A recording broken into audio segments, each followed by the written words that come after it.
Hello everyone, Robin Burston here yet again with Earth Sciences 103 for Capstone 5. This time I'm doing it on sea level rise. My Capstone 5 assignment will briefly describe the threat and impact of rising sea levels.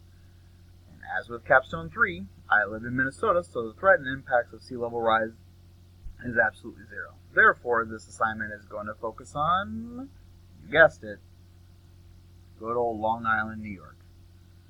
Where my family has been living for about 25 years and I've traveled to about 30 plus times in my life. Patch.com describes the lurking threat of sea level rise in a way that shows us that even if we contain the temperature rise below 2 degrees Celsius, sea levels will rise around the world by almost 2 feet.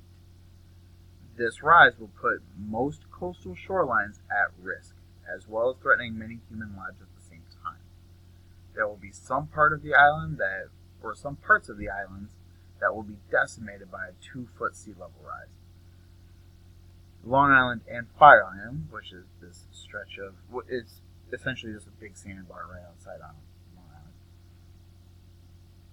would, let's see here, in the neighboring island, which is the neighboring island, beaches would be affected by the most from sea level rise. This would also affect the Long Island Sound, which is right here, and the Great South Bay. They would be extremely negatively affected as well. The Sound is shallow, and so is the bay. Actually, the bay is a little bit more shallow. About 8 feet is what the bay is at its deepest part. In the rise in sea level, compounded with the natural tides, will also drag human pollution out to the Sound and bay that wouldn't be there under current sea level. The other concern is that what if we don't stop our emissions? The fact that the NOAA stated that we continue the current emissions plan, the rise in sea level along Long Island and Fire Island specifically, would be close to about 4 feet. So you can do the math. If 2 feet would negatively affect the area, then 4 feet would be just catastrophic. And just a quick little insight here. Here's my previous one.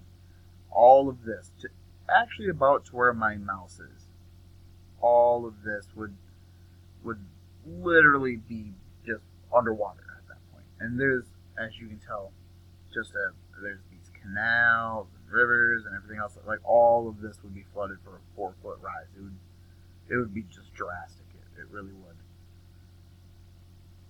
So the island is vulnerable because as of right now, there's no preventative measures in place to prevent or even suspend the destruction of sea level rise. The only thing that New York and Long Island governments have considered is flood barriers.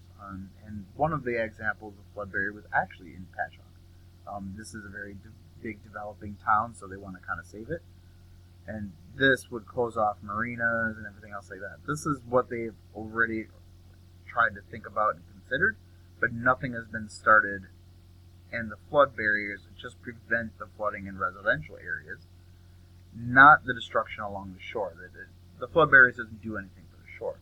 So this plan does nothing to combat climate change. So unfortunately, at this time, they're not really, Long Island and Fire Island are not really prepared for a 2-foot sea level rise, or even, and much less, a 4-foot sea level rise. Thank you for listening and have a great day.